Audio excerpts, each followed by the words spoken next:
Welcome back to the World Championship Series, everybody. This is the Premier League, and we are here for day 2 of the season finals. We are live from Katowice in Poland, and joining me on the desk to kickstart day 2 is In Control and Todd. An excellent day 1. Results not going the way we thought they would go. We had a couple of upsets to start the days yesterday, Jeff. That's what makes it fun. We all came into this thinking we knew it was going to go down, and StarCraft's a game of, really strong competitors, and we feel like we have a grasp of what's going to happen, and then things flip up on their head, and all of a sudden we've got some upsets, and what awesome upsets there were. Particularly proud of Petraeus. That was awesome how he did that. The Australian did us proud, right, Jeff? A good day, though, Todd.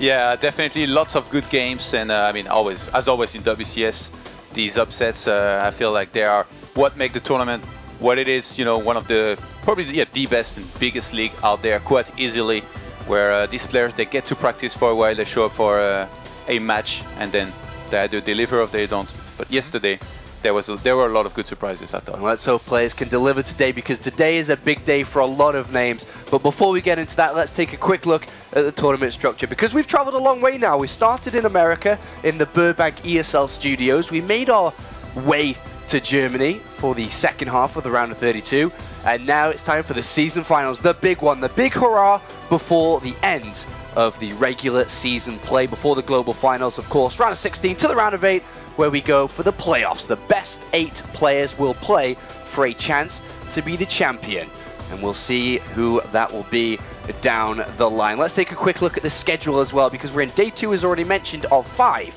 We are in the groups C and D today. Wednesday the 9th, we play matches 1 and 2, as well as the winners match from both groups. Yesterday, as already mentioned, we have Zanster and Petraeus going through. Today, 2 more will join to go to the playoffs before Thursday, where we will have all the elimination matches and decider matches. A brutal day of StarCraft tomorrow. Looking forward to that one. And then on the weekend, it's the playoffs, it's the cinematic reveal, it's the semi-finals, the grand finals, the quarterfinals, all of it. A big event in Krakow, Jeff. Looking forward to traveling over to that. Yeah, I've heard it's an amazingly beautiful city. I'm really excited because of the storylines we have developing here as well. And there's a little bit of the Mana fanboy in me that really wants to see him play in front of that live audience. So I'm going to be cheering for him on Thursday. And who is going to be the champion this season, Todd? Who is it going to be that's going to lift up that trophy on Sunday? If you ask most people, I think they will say Hydra almost every single time, but maybe it's the French bias in me, but I'm feeling good for the Frenchies. You are biased, Todd. You are biased for the Frenchies.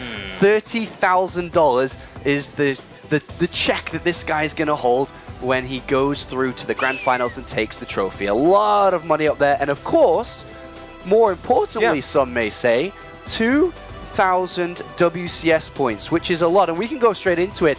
The points are everything here. The WCS standings, and especially today, we have players that if they get a first place finish, they could see themselves play at the global finals. Let's take a look at the points to see exactly where we are and with the players. We have big names coming in today, Jeff, and we'll see how well they can do. Big names like Lilbo's playing today, J-Dong is playing today, 4GG is playing today, and they all have chances to play at the global finals with that win. They have chances, and I mean, one of the matches is 2 guys that desperately need to win this season to do that. J-Dong and Lilbo, that's incredible. We saw Marine Lord, he actually tripped up and fell as well, so he's going to be kind of waiting in the wings for Thursday to find out his fate and to fight for it. But as you can see here, there are some players in striking distance. You've got this tournament, you have DreamHack Stockholm, and that is it. Then we will have the 16 settled and defined. Well, there's some things happening in Korea as well, but then we will know who's playing at BlizzCon, and some of these guys have a chance, and they're going to be fighting for it. And Hydra and Pult, both pretty much qualified now for the global finals, and they'd be fighting for seeding positions as well now today. And which can be pretty important, actually. There is a lot of very, very strong names higher up there in the WCS World Rankings. We all think about Hero in that first place, like whoever comes and qualifies in that 16th place, as happy as he's going to be qualifying for the tournament, like having to face Hero is going to be tough, but same thing, I guess, applies for them. So very important to keep on winning here, clearly, for these guys. Well, let's take a look at the groups. So far, as already mentioned, we have 2 players that have gone through. Zanster and Petraeus will play on the weekend on Saturday. Everyone else from Group A and B must wait until tomorrow to decide who will go through in second. But today is all about Group C and Group D. The 5 Koreans come to play to make their stir in the Premier League. Hydra, Pult, Violet, and Elazer will be in Group C. J-Dong, 4GG, Igers, and Lilbo in Group D, Todd. Yeah, notice the Zergs doing pretty well here. Is the first thing that I see every single time. Toppling Group A I and B. always see that, Todd. Yeah, and then like in Group C today, there's 3 Zergs. There are 3 Zergs. What does that tell us, Jeff? Well, kind of off that note, perhaps, that they are Zerg, they are also not necessarily playing for WCS BlizzCon hopes because they've pretty much already qualified, Polt and Hydra. So for them, it's more about honor and just kind of making a mark in the name and getting a bigger prize check. That's okay too, I guess. But I'm actually excited about Violet. Violet's one of those guys that kind of missed Season 1. He had some residential stuff going on there. But let us not forget, he is one of the hottest players to play outside of Korea in the last few years, and we're going to see him today. We will see him today as he features in Group C, our starting group, a group of champions, some may say, and Elazer. As Elazer gets drawn into a very difficult group. It's true. It is true. It's a very difficult group here, and can he do it? Because in Group C, he will feature in the first match here, going up against Hydra, as you can see on screen. But very it's cool. difficult. He is the underdog, guys. There's no way around this. He came in because Hitman had some other contractual obligation I'm sure he can't talk about too much. It's a Hitman joke. It's probably too bad. But Elazer was already eliminated. We've had this happen before. Yep. And it's okay. That's the system. The next man up. But here he is with an extra life. And in this group, everyone's looking at him and saying, you got no chance, Elazer. But what if? What if another upset happened today? That'd be amazing. I mean, his Zerg vs. Zerg's pretty deadly. We'll see how that plays out because obviously he is going against Hydra, who is the reigning champion. He's already won last season. He was a 2nd place finisher in Season 1, and he wants a final in Season 3. I've been playing StarCraft for almost 10 years. When I saw the TV when I was young, there were so many StarCraft players, so that made me to play StarCraft. WCS has given me much money and given me many opportunities to be a good pro gamer. My goal with this season is at least finalist, because I got finalist in Season 1 and Season 2, so I wanna get the finalist this season.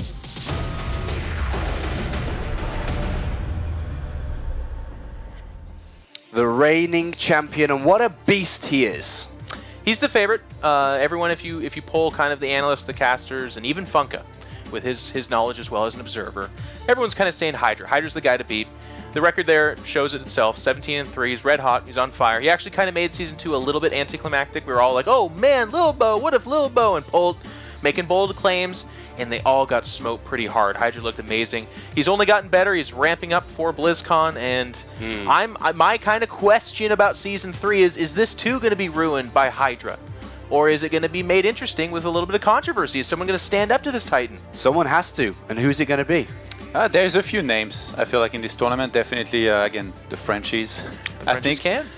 Polt, if he's somehow on point, Jaedong, Violet, these are all guys that I think can give him a run for his money, but on paper, definitely is the favorite. If you talk to him, it's incredible the confidence that he has. Yeah. You can ask him about any upcoming matchup, and I just did that before we went live here, and he was like, I don't think this guy's impressive. This guy is actually not that good. Not gonna mention any names because well, he does himself. The group. Yeah, I remember Toronto. They're like, "What do you think of Polt?" And he's like, he didn't play very good. That was not a hard match." And everyone's like, "Whoa!" But he's honest. He says it like it is. And of course, he goes up against Elazer, who we've talked a little bit about. He comes into this as a replacement for Hitman, having been eliminated by Hitman in the round of 32. But he gets a chance here to kind of show everyone that he is the real deal. He is rising the ranks in the European scene, but he is thrown into the deep end. He is a premier player. There's no way around that. It means he's very good. He is playing against probably the best, so the odds are stacked against him. But in an odd way, that's kind of nice for him. He's supposed to lose this match. Nobody counts him in. Everyone's kind of joking about it. And that's exactly when he could strike. And this is a guy who last season, or not even last season, excuse me, in the round of 32, we saw a very emotional performance from him. He wants it. He really wants to deliver great results, and he's been given another chance. Remember what we saw from Group A and B, where in one of these groups, it was Zenster that dominated a European Zerg, that practices a lot, that's always shown good level there. He toppled his group. And then you had Petraeus. He's not European, but he lived there for quite a bit of time, played a lot of the European ladder, was rated very high by everybody in terms of skill. Did very well, toppled his group. Now we got another one of those guys, another European Zerg that practices a lot. I don't think too many people who say he's of the same caliber as Zenster or Petraeus, but definitely he shouldn't be underestimated as well. Maybe by Hydra, but he's the only guy that can do that. Well, Hydra is an absolute beast, and in this best of 3, he's going to be looking at 2-0 this, absolutely. We can take a quick look at the maps here for a brief overview before we get into this. The players are almost ready to kickstart day 2. I mean, there isn't any maps, or are there any maps that can assist Elazer in taking down Hydra? In Control, you got this. I mean, it's kind of the age-old question, and thank you. In my entire professional career, this question was asked of me many a time, like, everyone's better than you, what are you going to do? And, you know, there are 2 different schools of thought. You either reach into your bag of tricks and get really weird on them, or you just kind of do what's tried and true. The nice thing for ZvZ is there is a little bit of variance in there, and we even saw that yesterday with some 10-pool Baneling stuff. That's like, there used to be in the meta that build was, it doesn't work. Everyone can hold it off. And all of a sudden, it's kind of rotated back into WCS, and we're seeing people win with that. So, does Elazer get weird? We'll have to wait and see. All right, well, here is the map order. It's now complete. Both players are seconds away from starting this. We can take a brief look to see where we're going to be taking this first fight of the day. It's Coda, Bridgehead, and Terraform, Todd. Or in Control. Well, I mean, Bridgehead's got the back rocks. There's some interesting stuff there. We did see... Gosh, I can't remember, it was Season 2, but one Zerg just did a Roach timing attack through there, just wrecked him pretty quick. Terraform's got a gold base. Coda's are tried and true. We're going to see this in every single one of these best of 3s, but look for like the gold base stuff. Perhaps if they get to if they get to Game 3, Elazer's in great shape. Now, on Bridgehead, though, we've gotten quite a few good games, and I know Roddy says that every time this map is played, but this is very true. Even in ZvZ, like these Roach wars, they got very interesting because of the back rocks. So that's going to be something here to watch out for, and I really feel like, in regards of how these 2 players are rated, it's probably going to advantage a little bit more Hydra. Well, like, even though you can use these back rocks, like, there's so much room for him to use his mechanics to try and make a difference. With the first map being Coda, do you think that Elazer on the starting map here is going to be looking to try to throw Hydra off balance? I mean, what is the key to success from here? I mean, what is the best way to go up against an opponent We like always this? say that. I feel like it's like the white whale of the analyst test. We're like, does he get crazy? And it's like the most standard thing you've ever seen in your life, but... Not knowing Elazer very well, I can't say. This map, though, if it's any indicator, is the absolute gauntlet map. This is where the least tricks are pulled. This is where the least tomfoolery is waiting to happen. They want to play a straight-up balanced map here.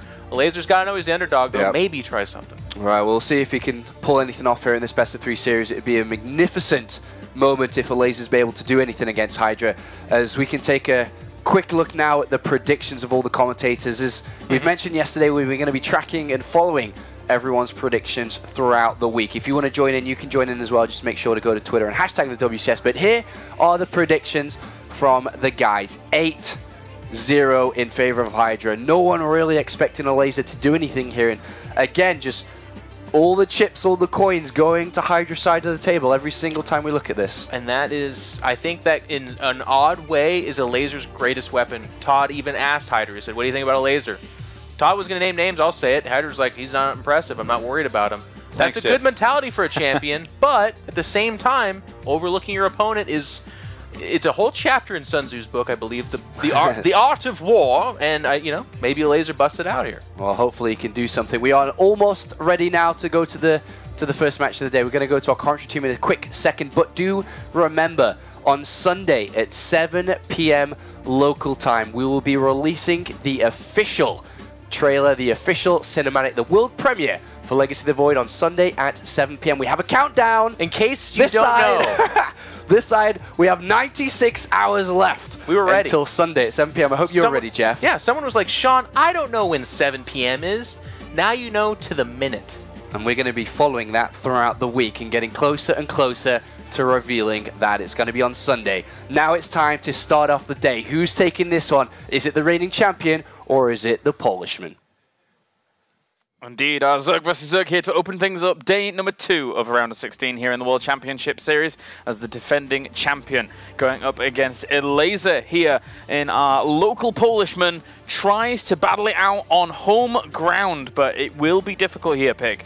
Yeah, I mean, normally you look at Elazer, you say, this guy has so much confidence. He comes in here, he's so fresh on the scene, and he never seems daunted by the task ahead of him. But this is a different level of task. This is the reigning champion he's going up against. And going up against Hydra, it's just it's such a frightening match. And I think this is where Elazer really gets to test his mettle and see if he can make a scratch. I think with the Hydra here, even going into one of the toughest groups in 2015's WCS at the moment here, even Hydra looks at this and he's like, I aspire to more than this. But let's get into it now as we have game number 1 here between Elazer and Hydra. As we have spun down to the bottom right-hand corner in the blue, representing Team Extreme Supremacy, it is Elazer.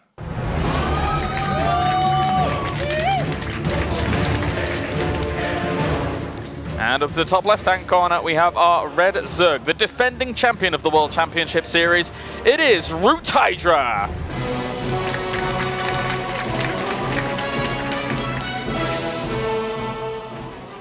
What a great opportunity this is for Elazer. Going up against Hydra, it's a match where you go in and often you'll say, there's no pressure on your shoulders. As the young player, there's not. But if you actually talk to Elazer, he's actually convinced he will make it out of this group. This is, the group of death. A lot of players were saying, hey, there's no pressure. You shouldn't worry. Just, see if you can take a map here or there. And Elazer was like, what? What are you talking about? He's like, I'm going to make it out of this group. And he actually said, look, I might lose to Hydra. Hydra's really good at ZvZ. It's not my best matchup. He's like, but I'm definitely going to take the other 2 guys. This is my warm-up match. So Elazer, he just oozes that brash confidence. I love always talking to Elazer before his tournament games because he's just such a confident young guy. And what we've seen in the past is he doesn't feel that pressure to go crazy cheesy against what people would consider the superior player. He often just plays his game. Yeah, I remember, I have to agree with his mindset. I mean, I spoke to him as well during the round of 32, and, even though he, stumbled there, but he still now got the second chance, he still looked pretty confident in himself, in his ability to actually move on forward. So, Hydra, though, this is the toughest opponent that Elazer has basically ever had in his career in regards to the World Championship Series. And now, Hydra is already opening things up with his spawning pool a bit more defensively here against Elazer's build. Yeah, very defensive opening, playing it very safe so far. Hydra really is a guy that excels in the Roach game, so I wouldn't be surprised for him to drop a late gas and maybe go into sort of straight to Roach play, skipping the Zergling speed. Meanwhile, the other side, Elazer has gone for that faster gas after spawning pool and with that slightly greedier hatch first build. So you can already see a little bit more freedom in Elazer's build, a little bit more risks being taken. And Hydra's going to drop his own gas back home. And going into this as Hydra, you've got to think about that mindset of, he's like, I'm not that impressed with my opponent. Yeah. So he's probably going into this just thinking, I'm just going to play a very solid game. I'm really going to scout here. His Overlord's going to come in, check this gas timing, and he's going to feel it out from there and just head towards his comfort zone, which, if we know anything about Hydra, it involves a lot of roaches. Yes, it does. And you've got to also think about going into this series, going into this group, what's really on the line for these 2 players? Because we've had a few players during the past 2 groups that have been like, well, okay, they want to gather a lot of WCS points and be able to move on to the global finals. For Elazer, it's national pride right now. He is playing in front of his home crowd. He is here in Poland to try and be victorious. For Hydra, 2nd place in WCS Season 1, 1st place in WCS Season 2, and now, once again, he wants to repeat that success. He's already qualified for BlizzCon. Oh, so yeah. He is looking for glory and money right now, and after getting the 1st place in Season 2, no reason not to be. Absolutely. As the reigning champion, you come in, look at this group, and you say, yeah, I'm going to make it out of there, no problem. Well, we do see Elazer actually sneaking past Hydra's Queen and getting a scout into the natural, going to do a little bit of harassment. Nice bit of pressure coming out of Elazer very early on. Well, trying to get himself a drone or so, but that drone does retreat back to the safety of the Queen. Ooh. And continues to do so with a 2nd one there as well. This Zergling is out for blood, but even an extractor started just in case. Good control there by Hydra. Interestingly, Hydra's delayed his Baneling nest quite a lot here. Elazer didn't scout into the main base. He didn't bother looking for that. He just wanted to put the pressure on. Meanwhile, Elazer's starting up a couple of Zerglings. Looks like he might want to put some pressure on. If he keeps building any more Zerglings, then this is a huge commitment. But we do see a couple of drones pop up there. So it looks like Elazer just kind of wants to get on the map and he wants to start feeling Hydra out. Looks like he wants to go into a very mechanical game and test Hydra's Ling Bane micro out. For now, it's a Zergling tickle. That's what that is. As Hydra is going to have equal and ample amounts to be able to defend this, unless, of course, there is some kind of weird swing of a Baneling being able to connect, but he already sees it under the vision of this Overlord up towards the top.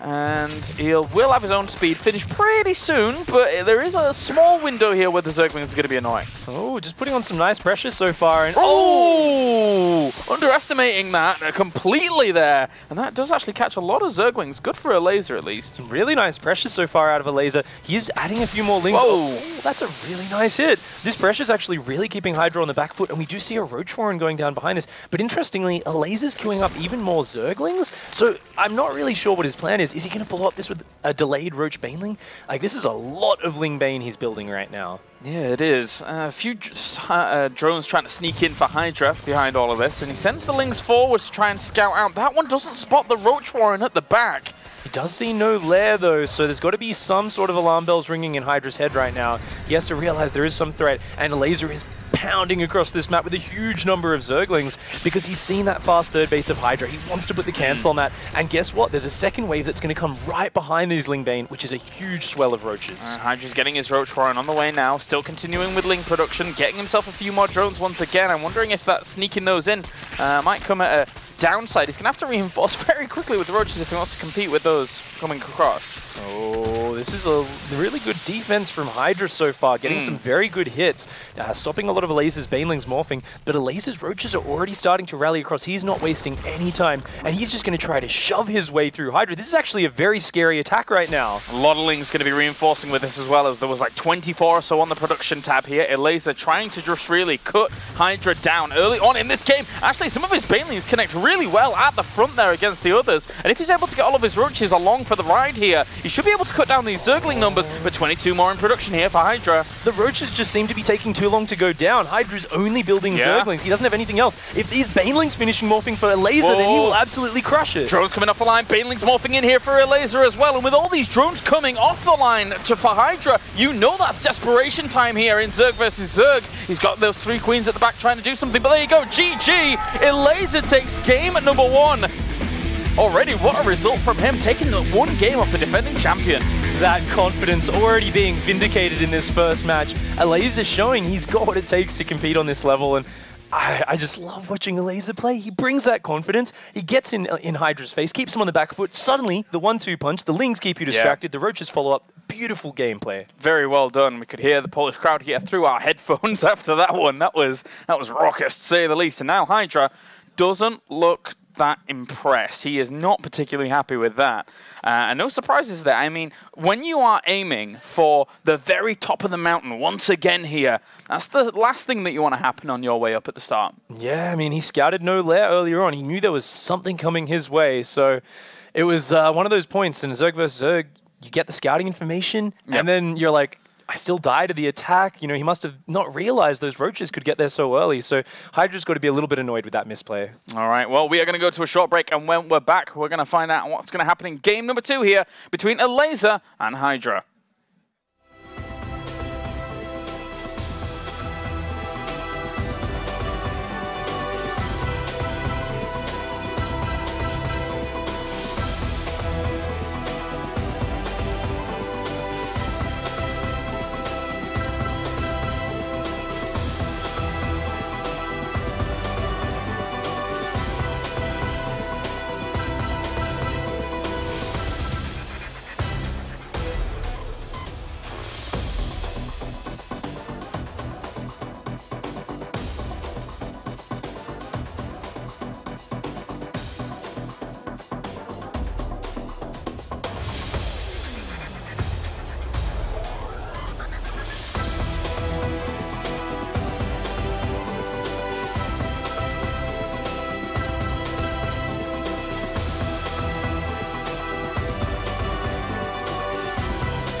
Welcome back to the World Championship Series here for game number 2 in our second day of the round of 16 as we have Elazer going up against Hydra. And if you've just tuned in right now, you might be slightly surprised because we just saw Elazer being able to take the first game against the defending champion.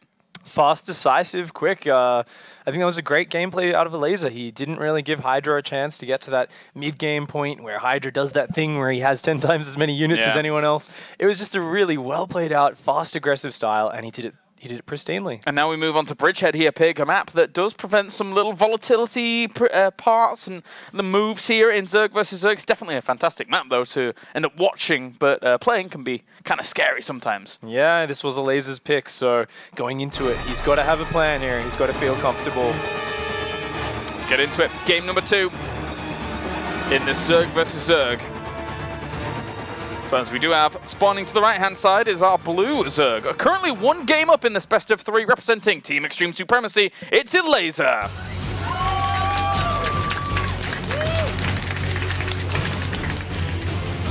And to the left-hand side, we have our red Zerg, the defending champion of WCS Season 2. It is Hydra.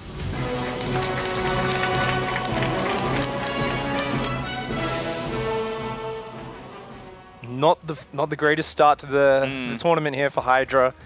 Dropping that first map, and he's got to be very focused now. Going into map 2, he knows this is Elazer's pick. It is a map which can favor quite a few different styles. Usually we see, as Todd was saying earlier on the analysis desk, a lot of Roach Wars. You've got the multiple attack avenues, but is that really a point where you want to go up against Hydra with Mastodon Claw Roach Wars? I mean, that's so multitasking focused. However, you look at Elazer as a player and he's like, yeah, I'm not afraid.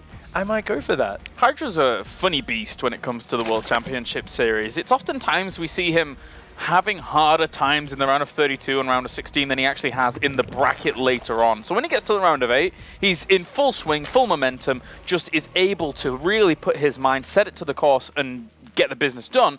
But in these earlier rounds, we have seen some losses here and there for Hydra. Now, he doesn't want this to culminate in another one in this particular series, in this kind of group, in the power that this group holds. It's interesting because you can see that Hydra, he is playing very safe, very conservatively. And while that is something which is a good idea if you just feel so much more confident in your opponent, you also don't want to play too safe. And we see here, Hydra's gone for a 15 pool, 15 hatchery, and a 14 overlord. This is basically the safest economic opening you can do as a Zerg player. And that really shows his mindset is let's not die in the early game. But he has to remember, up against such a young, fast-paced player as Elazer, he does need to give himself some momentum as well. He can't give Elazer all of the room to dictate the pace of the game. And what a win this will mean to Elazer if he was able to take just one more game alone. This gas, interestingly, taken down here. That's really cute. That's so cool. Just making sure, you see this Overlord from Hydra comes in, doesn't see any gas, assumes it's a gasless play, and it's almost impossible for him to scout that other gas down there. Your Overlords can peek in a lot on this map, but that gas back there is very well hidden. And just because of the nature of it, he's going to be able to put drones on that almost immediately, and it's going to be just a slightly delayed gas, but Hydra, he might play very greedy in reaction to this. He might think, well, you don't have Zergling speed, maybe Elazer could throw a big timing attack at him. Exactly. This opens up a potential window here for Elazer that's very cool, not something that we normally see, and again, it comes down in part to the architecture of this map, the way it's laid out, the fact that it can be difficult to see things, and also these back rocks up towards the top here can be exploited oftentimes, so you've got to be careful about all of the attack paths on a map like this. Absolutely. I mean, that being said, the 2-base aggression is very tricky. Takes a long time to get those back rocks down. You'll always see it coming in Zerg vs Zerg with your Overlord vision. And the natural at the front of your main base is also very easy to defend. It's a very tight choke we see here. There's some destructible rocks. It's a pretty narrow ramp. So usually it's once the 3rd base gets taken that the real big aggression ramps up. And interestingly enough, we do see Zergling speed starting here for Elazer, whilst Hydra looking like he wants to go straight up towards probably a lair in the near future and then a Roach Warren going straight to Roach Play. Is he just going to pull up Lings? I mean, there's 12 on the way. Baneling Nest has gone down, and he's gone in here and had a look around, and he sees that Ling Speed isn't researching. It actually did just start there. So Hydra switched it on, but then he's cancelled it immediately afterwards and dropped a Roach Warren. So now that Elazer's Lings are cleaned up, Elazer might be thinking, well, you're going Ling Speed, I'm going to commit to a big Ling Bane aggression, but he doesn't realize what he's actually going into is a delayed Roach Play. There's going to be no Zergling Speed out of Hydra. It's going to be really questionable. Like, do you commit all all in and try to break this wall? I mean, Elazer's got to choose, and it looks like he's just going to Pulling. bank up so many. Yeah, pulling up here, and that wall at in the base of Hydra is actually quite cute. The one that he's built with the Roach Warren and the Evolution Chamber, etc. Not exactly looking to defend the ramp. All those Zerglings are just going to bottle up against that, but it's going to be so many Zerglings here. That is a huge swell. Hydra's going to spot it right at this moment, and seeing that, he knows he's going to need to add more buildings to his wall. He's going to need to start building roaches, and it's all about this. Look how fast that evolution chamber goes down. Instantly cancelled this +1 as well. He knows he doesn't need that right now. He has to be able to survive this. Getting roaches out as much as possible. Spine's going to go down. If Elazer is able to do big damage with this, he will be looking at a 2-0. And right now, there's not that many units out at all, but breaking this wall down is going to be very difficult. Look at this. Already a second layer of evolution chambers going down behind. Queen's plugging their gap. Even if that Roach Warren goes down, there's already so many roaches in production, and roaches will destroy Zerglings in this position. Hydra playing so safe here, being so on top of his reaction the moment he spotted this, and Elazer's attack is completely foiled. That did 0 damage. Very well played out there by Hydra. Very well done. And now it's going to try and, well, Elazer's going to try and normalize it somehow, but even that many roaches alone, Elazer has to keep the fight on Hydra's side of the map for now. And he's going to have to keep it there for so long. Because we've got 1-1 started for Hydra. Yes, Hydra does have to rebuild his Roach Warren, so his Roach speed is delayed, but he can secure a third base very soon. And with such a massive roaches out, he's going to be easily able to take on any front-on engagement. And just the threat of that possible Roach push, it's got to keep Elazer here like, oh my god, I have to take these rocks down. But funnily enough, Hydra actually doesn't have vision there. And he still hasn't realized. This is a huge oversight. If Hydra doesn't realize and those Lings get those rocks down, suddenly Elazer might be able to get the damage done that he needs. Yeah, the window is slowly opening, or at least the rocks are slowly opening. He will be able to try and do a bit damage towards there. All the roaches are sat at the moment towards the third base, looking around. Where are the Lings? Are they going to try and counterattack? It should be twigging on in his mind now, at least somewhere. Like, the Lings have to be doing something. Hydra's actually sending his roaches around the south to dodge the Overlord vision to go for a counterattack, I believe, or maybe just looking for Zerglings. But that means they're going to be so far away, and those rocks are only seconds from breaking down right now. There is no defense in position. Now, Hydra is building roaches, so he will have some pop out, but Elazer's going to have a window here, and if he focus fires well, he can kill so many workers. And now the rock's down. Here come the Lings straight on in here towards the natural. He could do some damage here. He's on towards the Queen. The drones are going to have to be pulled off the line. 2 have already gone down. Trying to get on some of these roaches as well. He's got himself 5 workers. 7 go down. Great focus fire from Elazer. Getting the Queen, getting 7 drones. That's a fantastic pickup. I mean, I thought he was almost pretty much dead after that earlier attack, but now he has managed to build up to 46 drones. He's ahead 10 workers, but he is down a huge number of roaches, so he just has to hang on. Luckily, his rocks are still in place, and the Lings are buying even more time. Perfect moves here by Elazer. This is exactly what he had to do to make sure that Hydra wasn't going to kill him off with the army advantage he had. At the moment, yes, the roaches are over the other side, but it's definitely not enough to do big damage here, and he's finally had his roach speed finish up as well, so he can bounce between these locations. I mean, Elazer still has a much smaller army, but he does have +1 attack against the 1-1 of Hydra, but Hydra is he's not gonna give him time. He's saying, I need to press in, I need to finish this now. The Ling's going back into the natural though. If he can hold off back at home, this might be able to do quite a bit more here against this. 34 workers against 46. If he can hold here, Elazer is in a great position. This attack is completely all in for Hydra. His natural is completely destroyed right now, but he does have the roach advantage and he's pushing in so decisively. He needs to trade right now. Yeah, and the reinforcements need to come out very quickly here for Elazer to try and deal with this. Not only that, but the Lings have been cleaned up towards the back. Elazer's going to keep dancing at the back here to try and keep those roaches from being killed off so he can bulk up a few more. 10 drones on the way for Hydra behind all of this. He's taking this slowly. Really good micro from Elazer. He knows he does not need that third base. He just needs to hang on right now. And he is managing to build up the number of roaches he needs. But because the third's gone down, now any sort of economic recovery is very difficult. We see Hydra getting back up to about 45, 46 drones, taking a small economic lead, and then restarting roach production. He knows if your third isn't even started yet, I can just get a small economic lead, rebuild my roach count, and suddenly I'm back calm in this game. I've stabilized. I've managed to weather the storm. It was definitely a scary oversight, though, to allow these back rocks to go down for Hydra here. Like, this is something that could have easily been foiled by having an Overlord there. And then he could have been over the other side of the map, basically picking up the win.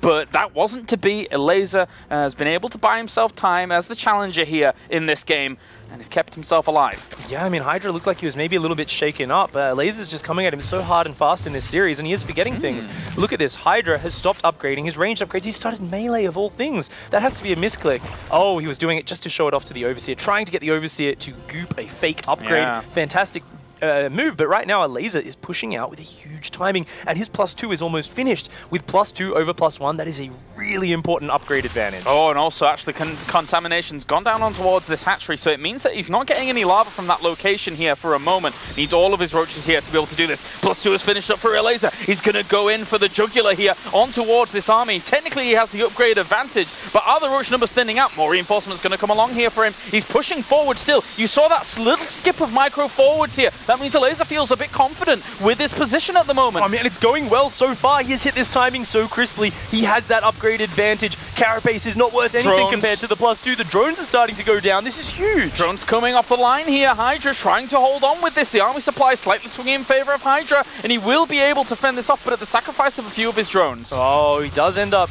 equalizing there and getting a couple of Elazer's drones back home. Hydra has a nice supply lead right now and catching a lot of these roaches on the retreat. Yeah, it's so difficult to try and make that happen in those kinds of positions. When you have the reinforcement point against you, even with an upgrade advantage, the numbers can be a little bit deceiving.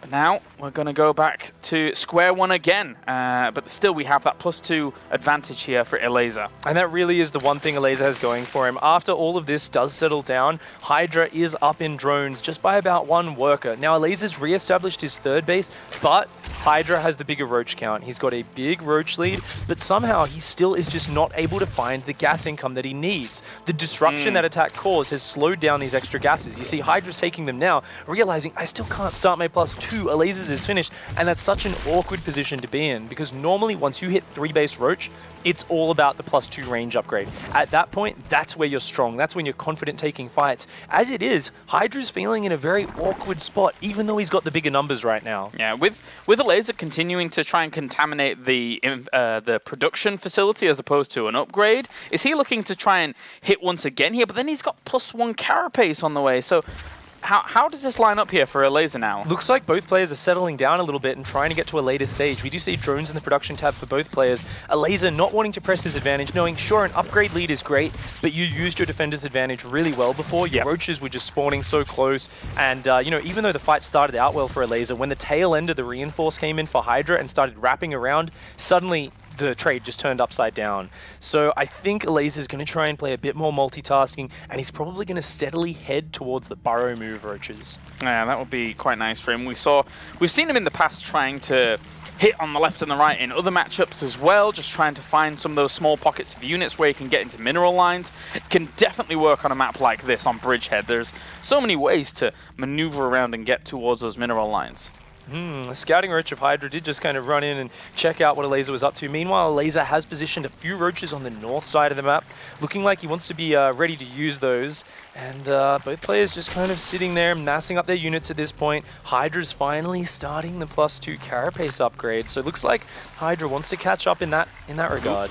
Good foresight here by Hydra. Must have spotted it with her Overlord or so to be able to actually see when these were coming along. And we'll be able to shoo that away. Likewise, big swell of roaches now moving down towards the bottom right-hand corner, and Elazer's going to have to reposition himself very, very carefully here to greet not only this army, but also potentially the roaches up towards the north as well. If Hydra dives on the south side, he might actually get in before Elazer's in position, and his +2 range is very close to finishing. Hydra might be happy just to take this fight. Yeah, he might be. That's got a lot of roaches he's got here at the moment. Well, the upgrade's still ticking away here for Elazer on the backside of this for his roaches. +2 is about to finish here for Hydra as this battle is going on, so that will take a bit of a swing here, as at the moment Elazer's roaches are being killed off and conquered on both fronts. Not exactly the easiest engagement for Elazer at all, as his numbers are being shredded to pieces. Oh, Elazer just did not have as many roaches here. Hydra pushing in so decisively. Elazer was busy splitting his roaches to the top, wasn't able to get in a good defensive position. Hydra had superior positioning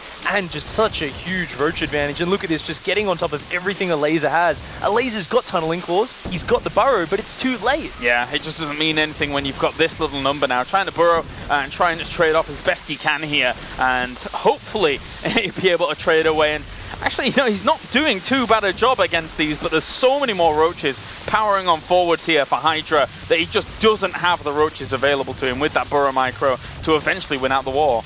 Oh, this is nice micro from Elazer trying to hang on, but you know, you've only got a couple of roaches against an army. There you go, GG. Game number 2 goes to Hydra here in a statement, as obviously he wants to be moving through this group in first place. Will not sell for anything last year, will Hydra in the round of 16. A bit of a shaky performance here, though, to start the day. I mean, that is the second game. Hydra does re-establish himself, but he has a perfect reaction at the start of that game. I mean, he walls off so well. He realizes immediately what Elazer's up to, takes 0 damage, and then just completely neglects his back rocks and really let Elazer back into that game. It ended up being a lot closer than it should have been after that opening. Hydra has to be kind of hating himself for that foresight.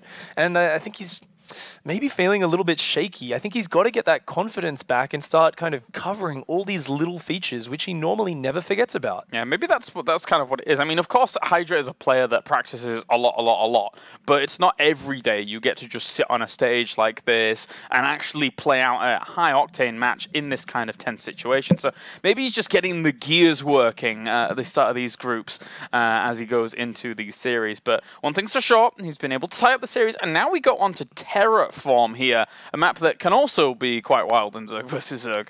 Yeah, Terraform is a map where you do have gold bases, which the guys on the desk were mentioning before. There's a lot of back and forth, but it is a 2-player map, so not too much randomness, and I think it's a great one to figure out who is the better player of these two. All right, well, we're going to go to a short break again here in the series, and when we are back, it will be the conclusion here between Elazer and Hydra.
One final game in the series to determine who is going to be moving on to the winners match between Elazer, our Polish representative here, and obviously Hydra, our defending champion. As we are going to be getting into game number 3 in just a moment. It's going to be on Terraform. And what a good match this is going to be. I'm always so excited when you get to see a young player like this suddenly start to look like he can knock a champion off his throne. Going into map 3, it's going to be a really important one. Elazer here fighting for his pride, and he already said, I'm definitely going to make it out of this group. This is the only match that which I might drop. Now, facing Hydra, this is his chance to prove that he might even be able to make it out in first place. Yes, it is. Let's get into it then. Game number 3 here on Terraform. So we have Elazer and Hydra facing off against each other in this Zerg versus Zerg. Up to the top left, it will be our blue Zerg representing Team Extreme Supremacy. It is Elazer. Rallying crowd behind him, going up against the defending champion. Down to the bottom right-hand corner, our red Zerg representing Team Roots. It is Hydra.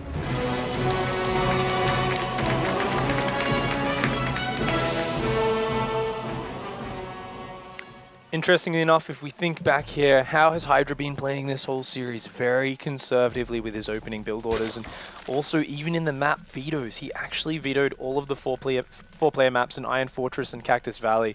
And I think Hydra is going to stick with that same style here. He looks like he just wants to absorb anything Elazer can throw at him, and then in that big roach stage of the game, Hydra wants to show his superior macro, show his superior positioning. Elazer, on the other hand, once again is showing this absolutely unafraid, unabashed attitude. He says, yeah, this is a map where it's good for an early pull, but guess what? I'm just going to go for a hatch first. I am confident here that I can take you, and I'm going to take this small edge early on. I'm going to come in here, get a little edge, and I'm going to bring the momentum to you. I'm going to bring the tempo on my side. Oh, all right then, I like it. I like it a lot from Elazer. Just to, you know, it's what we see sometimes when, you know, a player like Elazer in this situation is arguably going up against a player that he probably considers to be a little bit better than him. Let's be honest about this kind of mentality that you go into these series with. And why not? Why not try and take the risk here? You've got the chance of being able to propel yourself forward in a group that is so incredibly stacked. I really like it. I think it's a great decision, and interestingly enough, we see Hydra here, once again, not rushing his gas, going just straight for that queen after that early spawning pool opening, and he may, on this map, even opt for a gasless opening, though that would be very unconventional in the current meta.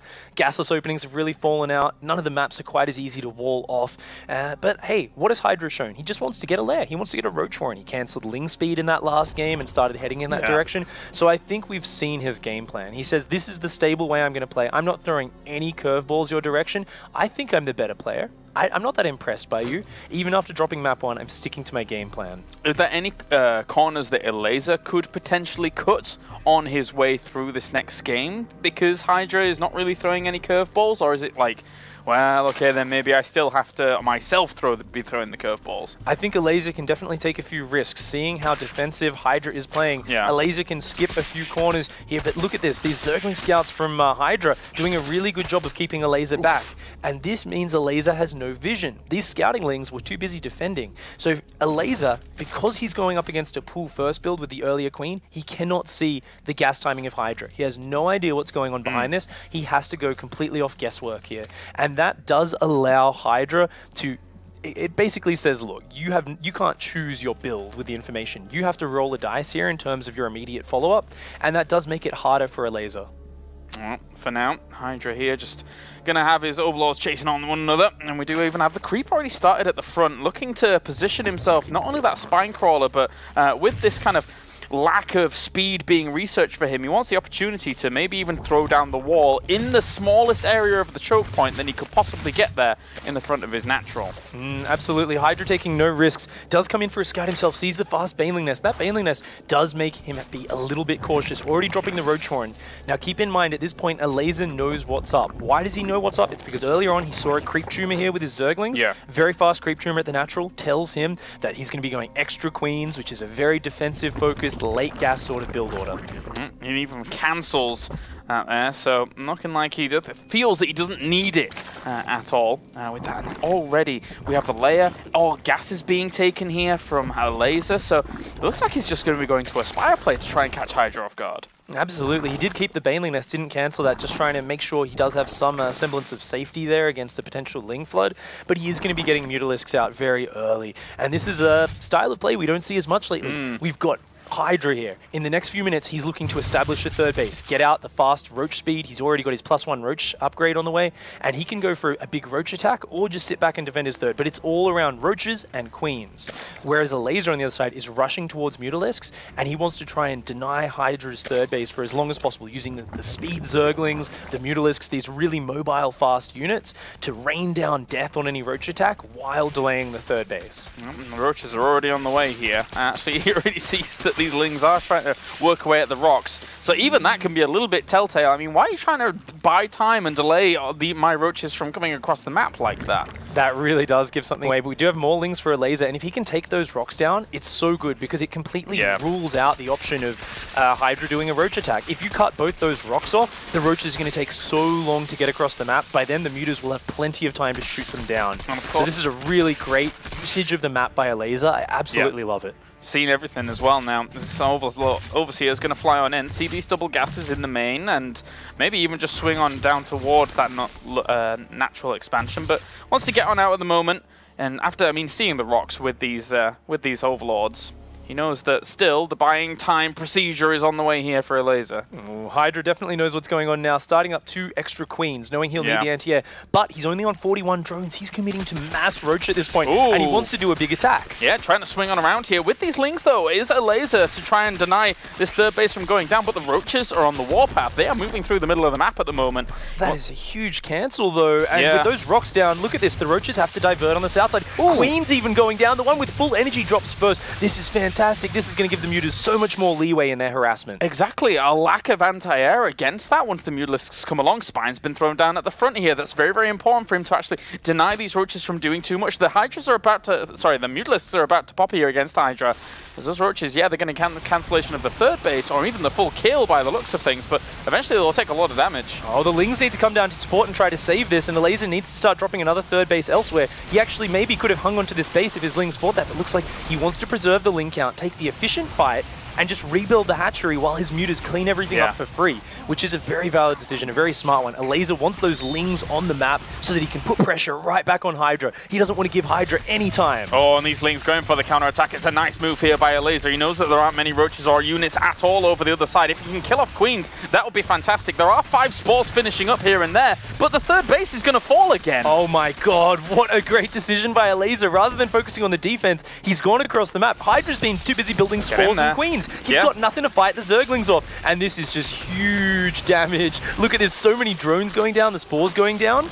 Leaving some roaches back there. It's good to actually deny that third base from going down. Neek does get that kill over to the left-hand side, but these Mutalisks are running amok at this third base as well, so constantly denial from both sides. Elazer, 2 Roach Warrens going down as well, so either he's going for a mega upgrade style, or maybe just a mistake, but regardless, he's still doing work with these Mutalisks. And that's 16 Mutalisks. This is no paltry number. This is not a small harassment squad. They can fight these Queens head on. And look at this, another Queen goes down, a second one being focused. Oh my god. Very nice. So much damage. Elazer is controlling the pace of this game. Yeah, he actually threaded the needle there. Went through the majority of those Spore Crawlers to make sure he was finding pockets of damage to do, and actually does cancel that second one, so good stuff. And he's just going to try and compete with the Roach numbers for now. He's got so many more workers.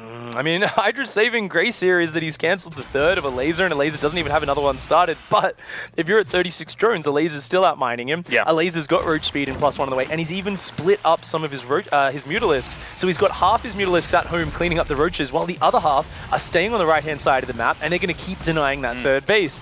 Elazer here, he just absolutely understands the tempo of the game. He says, if I don't give you any space to kind of macro up behind your pressure, then guess what? I'm going to keep this mobile advantage. You're never going to get that third base up. And it's not like this is the first Zerg versus Zerg Elazer's ever played. Right now, he understands the position he's in, and he understands as his heart rate increases here, knowing that he's in the lead. He is in the lead. If he's able to hold on to this kind of lead, he will win against Hydra here in this first series of the day. And what a massive win it would be to go through to the winners match against last season's champion for the newcomer, the Polish Zerg player Elazer. And look at this, he's getting the roach numbers out now. He knows I've got a third base on the way. I'm massing roaches. How are you possibly going to take this on? This is really scary right now for Hydra. The one maybe saving grace is that he has some infestors, but he needs to be so efficient with their energy use. Once an engagement comes along here in this game, the Hydras, sorry, the Mutalisks again, trying to swing on in towards the main base, grabs a lot of those Mutas though with a fungal growth. He's going to be able to tear down a lot of those. Oh, but a couple of the Mutas do get out of there. Oh, a couple more. He's going to use up all his energy, and he isn't even going to get all the Mutas. Roaches? And look how many roaches he has. Elazer has just been playing this game fantastically. He just has an overwhelming number. If he got the +2, that would be the nail in the coffin. That would be fantastic here for him. I don't think he's going to get it before it finishes off, but I don't even know if it's going to matter. Infested Terrans are coming down here for Hydra. He knows he's in a lot of trouble. Elazer at the moment doubling his opponent's army supply. This is fantastic for the Polish player who came in as the wild card into this series and is going to be able to put on the power against Hydra. And Hydra in disbelief at the moment as he is being rerouted in this game. And there you go, GG. Elazer is able to take the first series of the day and moves on to the winners match here in Group C. What an amazing play there. That was fantastic. Brilliant stuff there by Elazer. able to take the first series of the day against the defending champion on home soil here in Poland. That's one of the biggest wins of his career so far. Never underestimate your opponent, and we saw there. I mean, Elazer was so confident at every stage in that game. Hydra may be playing a little bit too defensively, but Elazer grasped every opportunity and capitalized on it, and he just drove that win home in such decisive fashion. Well, let's hear from him. Let's hear from the winner. Moving on to the winners match, it is Elazer. Thank you very much, Kalaris. In front of an audience here in the studios, you've just defeated the Season 2 champion. What a massive game. Congratulations on that. You've now gone to the winners match. What were your thoughts loading into this? You're playing against the Season 2 champion. You looked confident. You looked like you were ready to do this. Was that the same that you were feeling as well? No, I wasn't confident at all. Like, what I was planning was just hiding builds and just preparing for Violet. So I wasn't even playing what I prepared. Ooh. So those aren't even your real builds? No. Okay. Yeah, the real stuff is yet to come, everybody. You've managed to take him down. You're in the winners match now. We're up here with Polt, and I don't know if you share the same opinion here, but Polt was saying that Hydra felt off today. It didn't look like the usual Hydra. It didn't look as dominant. Whoa. No, that's the best Hydra ever. That's the top 4. Yeah. What did you think about that? I don't know, like, he really missed micro the first game. I was really surprised. Just in the middle of the game, I knew I'm going to win with the Roach Bust. And the last game also, just really strange games. I don't know. In game 2, on Bridgehead, you hit the Lings. When you ran up to him and you hit that wall, what was going through your mind then? Did you feel that you're in a very difficult position and the series was kind of slipping away from you, or what were you thinking? I've never played versus a wall like this on that map. Always when I was playing this build, I was just getting into his main and killing everything. So, yeah, I was just surprised and I had no backup plan. Just roaches. In control? Well, I mean, I guess it seems almost kind of silly to ask it now, but just Zerg versus Zerg, a lot of Zergs say it's kind of super random and weird. Do you share that opinion, or what do you think about ZvZ? Yeah, I really don't like this matchup. Lately, I started practicing a lot more of it, but there's like it's really random in my opinion. All the builders like 9 pulls. We didn't play any of these trees, but if Hydra played 9 pull in any of these games, I would just lose. So, yeah. That's the random element you think is the opening then? Yeah, it's opening. Okay. Who would you prefer to play against in the winners match? Is it Violet, as you were kind of hoping to play against him, or would you prefer to play Polt? I don't really care. I think both are doable for me. So good to hear. Good to hear. That's awesome. Awesome. Well, congratulations, Elazer. You move on to the winners match. We'll play again in a very little time here. We'll play in the winners match against, as mentioned, either Polt or Violet. Let's take a quick look at the bracket to check in here, as we have Elazer going through, defeating the Season 2 champion. A massive victory for the young man here, especially being in Poland. He fights for a chance to play in front of a massive live audience coming this weekend at the main event, and we'll see if he can do that in a little bit. But Todd joins us back on the desk. I mean, you were surprised as everyone else. It's a fantastic victory. Yeah, it is. European Zergs, what did I tell you? Now he's going to take first in the group, and then Group D is going to come. There's no European Zerg there, so Lil Bo will take over and take first place there. I don't mean to be a negative Nancy, but one thing that I'm kind of worried about, and there's a little bit of a tradition in this in WCS, is a lot of these guys will win that first match, and then the guys kind of creep back up. Because all of a sudden, Hydra's in that loser bracket, and it's not that weird that, let's say, Elazer goes on to play Polt or Violet, loses that match, and then he's got the angry bear coming down on him. And that's actually what happened with Hitman. He beat Hitman first, goes that definitive final match, and that's when Hitman unleashed the brutal North American Protoss cheese that is one of the specialties of our people. It really is. Look, when you think about this group now as a whole, before we go to a quick break and get ready for the next one, is Elazer, for a lot of people, the players, all the viewers at home, was kind of expected to go down to the lower bracket and then kind of fight his way there. But now he's kind of pushed himself in the winner bracket. The 3 players left to fight for a position. I mean, one of them is going to be eliminated. Violet, Polt, or Hydra. Yeah, I mean, Todd talked about this. We have a tradition. Elazer will probably advance as a European Zerg player. That's just the way it works in this Season 3 right now, I think. Yeah, it's really up in the air now.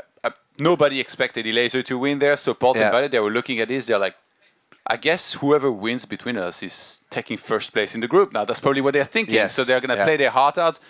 they also played not too long ago against each other, so they're going to be a little bit of history there. But this makes things even more interesting there all of a sudden, where nobody knows what's going to happen. We're super interested to follow the rest of Group C now. This is going to, well, has taken a turn for the more interesting right now. It's time to take a quick break as we are getting ready for the next match coming up on stream. It's, of course, going to be Pult who takes on Violet.